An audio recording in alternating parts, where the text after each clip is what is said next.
Selamat sore teman-teman sekalian. Assalamualaikum warahmatullahi wabarakatuh. Waalaikumsalam. Seperti tadi saya sampaikan di dalam sambutan bahwa sore hari ini kita meluncurkan integrasi program hunian untuk masyarakat.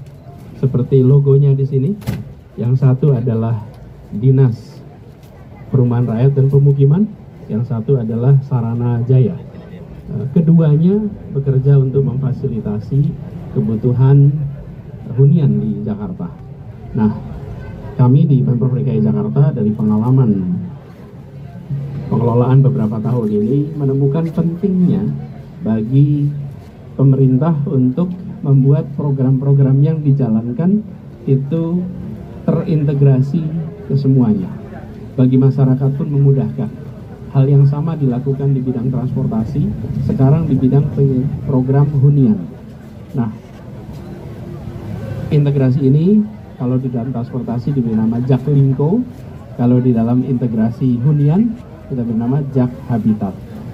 Nah, lewat program ini maka program integrasi ini maka program penyediaan rumah susun baik lewat program DP 0 rupiah, program Rusunawa, kemudian penataan kampung susun, itu semua dikelola sebagai satu kesatuan. Kemudian bagi masyarakat disiapkan sebuah tempat di mana mereka bisa datang melihat galeri contoh di tempat ini. Jadi bagi masyarakat Jakarta yang ingin melihat, gunakan ini. Lalu ada aplikasinya yang nanti bisa digunakan, dan aplikasi ini nantinya akan memudahkan masyarakat. Namanya Sirukim, bisa diakses lewat Jaki, Sistem Informasi Perumahan dan Permukiman. Saya ingin sampaikan kepada masyarakat semua bahwa program yang dikerjakan oleh Pemprov DKI ini yang dapat perhatian satu, tapi sesungguhnya ada banyak. Saya beri contoh tadi penyediaan rumah susun Rusunawa dalam periode 2018 sampai 2022 itu mencetak rekor, membangun 33 tower dengan 7.419 unit. Kemudian juga penataan kampung ada 226 RW dalam program CAP, lalu program CIP itu ada 220 RW. Begitu juga dengan pembangunan kampung susun, baik akuarium, ex Bukit Duri, Kampung Kunir, Kampung Bayam, yang totalnya ada 486 unit dibangun kampung susun ini. Lalu dengan adanya integrasi ini, lalu ada unit contoh di sini, ada aplikasi, mudah-mudahan ke depan masyarakat akan merasakan kemudahan di dalam mengakses kebutuhan informasi, kebutuhan rumah, dan juga untuk mereka bisa mendapatkan hunian yang layak, sekaligus juga bagi Pemprov di dalam penataan kampung-kampung di Jakarta. Itu saja penjelasan dari kami tentang logonya. Tadi sudah disampaikan kenapa logonya seperti ini. Kita berharap nanti orientasi ke depan adalah Jakarta yang vertikal, karena kami semua, kita semua menyadari bahwa ruang tapak di Jakarta itu terbatas. Areal tanah kita 600 km persegi, tapi kalau kita bangun ke atas insya Allah akan bisa lebih mudah. Itu tadi adalah program yang saya sampaikan untuk MBR, masyarakat berpenghasilan rendah. Adapun untuk masyarakat yang non MBR akan ada pembangunan TOD di 5 stasiun MRT yang sekarang sedang dalam proses, yang nantinya di tiap-tiap TOD pun harus mengalokasikan 20% dari jumlah unit yang dibangun adalah unit untuk masyarakat berpenghasilan rendah. Jadi kawasan TOD yang nanti terbangun bukan menjadi kawasan TOD yang hanya bisa dinikmati oleh mereka yang berpenghasilan tengah dan tinggi, tapi masyarakat berpenghasilan rendah pun bisa tinggal di tempat-tempat yang merupakan pusatnya Jakarta. Itu saja teman-teman penjelasan dari kami. Terima kasih. Kalau ada pertanyaan silakan.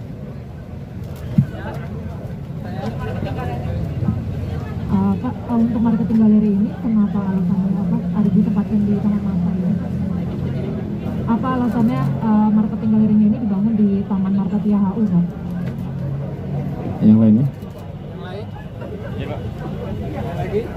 Untuk fasilitas yang ditawarkan dari Jak Habitat ini sendiri dalam sebuah program ini apa, Pak? Ya. Fasilitas apa aja? Ada lagi? Lagi? Pak, satu lagi. Nggak nyala ini. Aman kedengeran.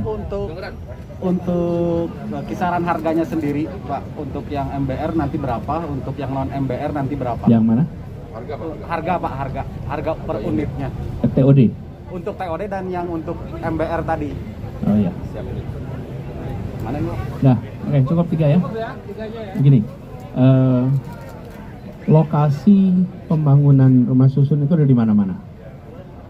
Nah, dibangun di tempat ini supaya lebih mudah diakses bagi masyarakat, bisa menggunakan kendaraan umum dari mana saja.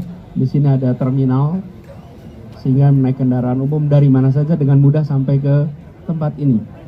Dengan begitu harapannya masyarakat bisa lebih mudah untuk menjangkau lokasinya. Kalau dibangun di tempat lain tentu opsinya ada, tapi opsi di sini opsi yang dekat dengan terminal, dekat dengan stasiun MRT, dan harapannya memudahkan bagi masyarakat. Kemudian yang terkait dengan program nanti saya minta Pak Dirut Saranajaya dan Kepala Dinas untuk menjelaskan. Lalu soal harga nanti untuk tiap-tiap TOD akan ada pengumumannya sendiri, karena sekarang baru pada program yang sudah ada. TOD sekarang kan baru dalam proses. Untuk yang MBR sama kayak sebelumnya nggak, Pak? Kalau MBR pasti harganya yang memang terjangkau oleh masyarakat berpenghasilan rendah. Itu pasti. Kisaran berapa, Pak? Udah ada aturannya itu.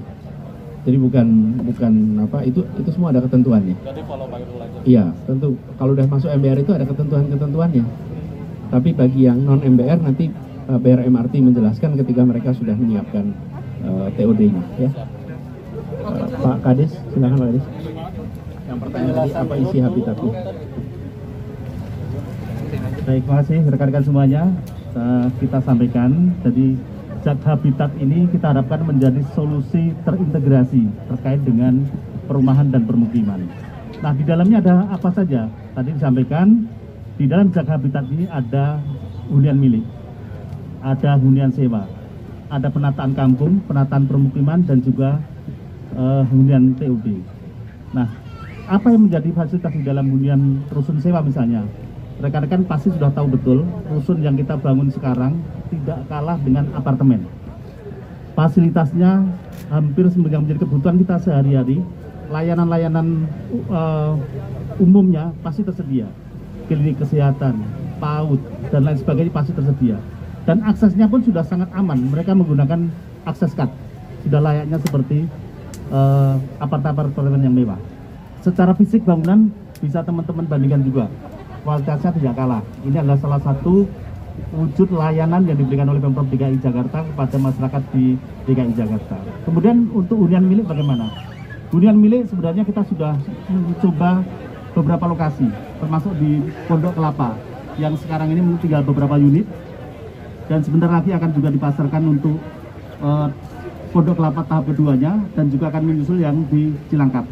Kami juga masih menyelesaikan unit yang di Centraland, dan ini kita terus mengedepankan untuk kerjasama dengan pihak swasta di dalam penyediaan hunian terjangkau tersebut. Terima kasih. Jangan lupa like and subscribe. Terima kasih.